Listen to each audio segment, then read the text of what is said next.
Hi, today I'm going to talk about signing flights using your mobile device.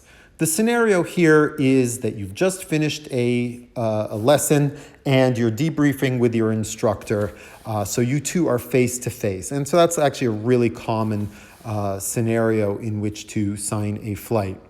I'm doing this on my iPhone today. I could do it just as easily on an Android. The process is identical. The layout is just slightly different between the two devices. And I'm doing it mostly from the student's perspective because it's the student's flight that's getting signed, although this is useful hopefully for instructors in showing them how the whole process works. So the first thing to understand is that signing flights on My Flight Book requires that the flight goes into the database first. So you want to save your flight to your logbook first. Have your instructor help you fill it out or have them fill it out, that's fine. But then save it unsigned. And the reason I do this is that I want the act of signing for security to not modify the record being signed.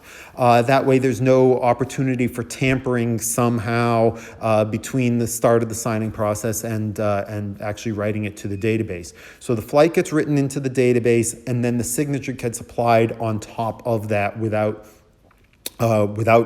modifying the underlying flight object in the database itself. So in this case, I've got the flight here that I want to sign right at the top, sample flight to sign. And I've already saved it. And I'm going to tap on that.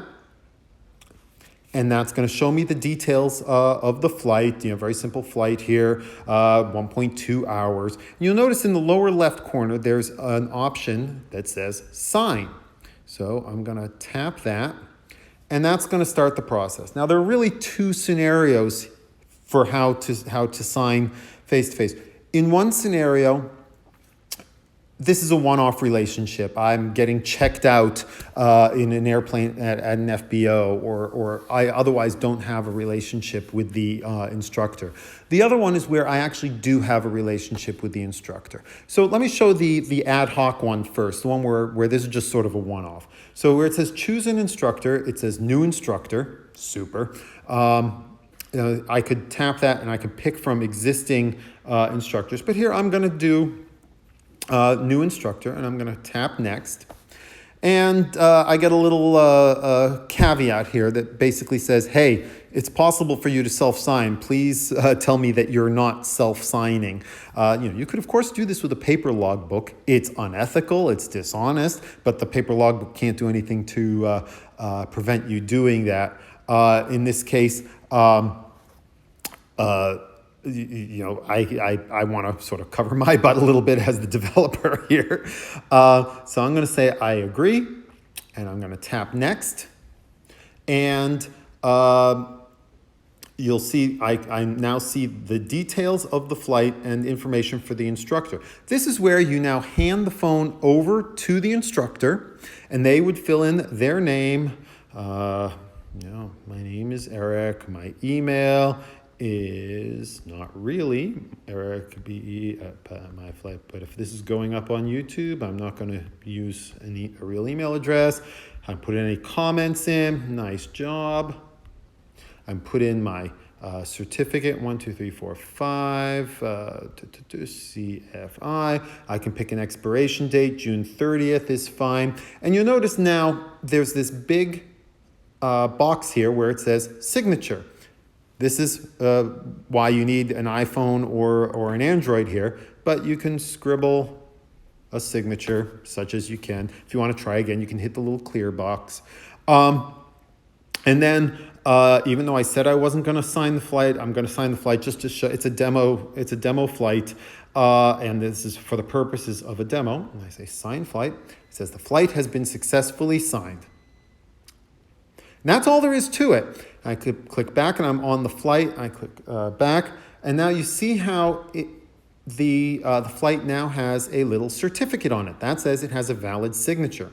And in fact, if I come in, there's a signature section here where it says signed on the date that it was signed by the name of the CFI, their certificate number, expiration, their comments, and Here, in this case, it was a scribble signature, so you can see the scribble, and it says the signature is valid. What does signature valid mean? Well, suppose I came in and I tried to pad my time. Let's say I say that was 1.4 hours. Update. Now, the system can tell that I've tampered with that flight, and you'll see how it gets the little red slash through it. Not all edits will cause the red slash. If you want to change your Hobbs time, go for it. You want to add pictures, make the flight public or not, that's fine. If you, I think you can even do the route of the flight, and that's not considered material. But anything affecting times or the remarks field, because that's where the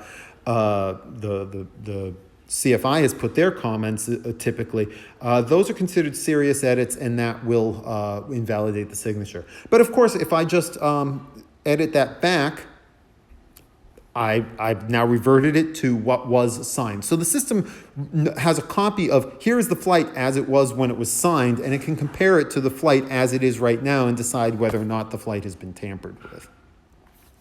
Let me show how that process would work if you had a student-instructor relationship set up. It's almost identical.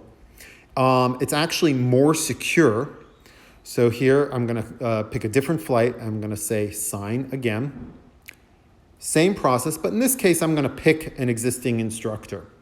Now you notice I don't have to go through the whole self-signing certification because this is a digital signature, and there's no space for a scribble here.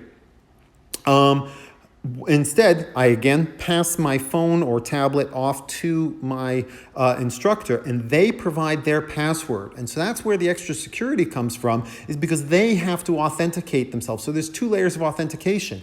I had to authenticate myself to gain access to my account and this flight, and then they have to authenticate themselves in order to sign it. And so the system now has pretty strong authentication saying that this person signed that flight. And you'll notice they don't have to enter in their, they can still put in their comments, but they don't have to enter things like their certificate number or expiration, because that just gets pulled straight from their account. There's one other interesting thing here, which is that the instructor can check this box to add the flight to their account. So here's another advantage to having that relationship set up. And if they do that, then when they sign the flight, a copy of the flight will be put into their account with the CFI and dual fields reversed and the student's name added to the flight. So that just saves data entry on behalf of the instructor. Now, in this case, I don't know the password for for this instructor, so I can't hit sign flight. But that's so I'm going to go back, but that's really all there is to it. I encourage you to watch other videos about how to set up a student-instructor relationship so that you can do things like issuing endorsements or signing flights offline. So, for example, the next day you realize, oh, you forgot to sign my logbook last night. You can send an email to your instructor and have them sign the flight after the fact. But I hope that this has been helpful in understanding how to sign flights face-to-face using a smartphone or a tablet. Thank you.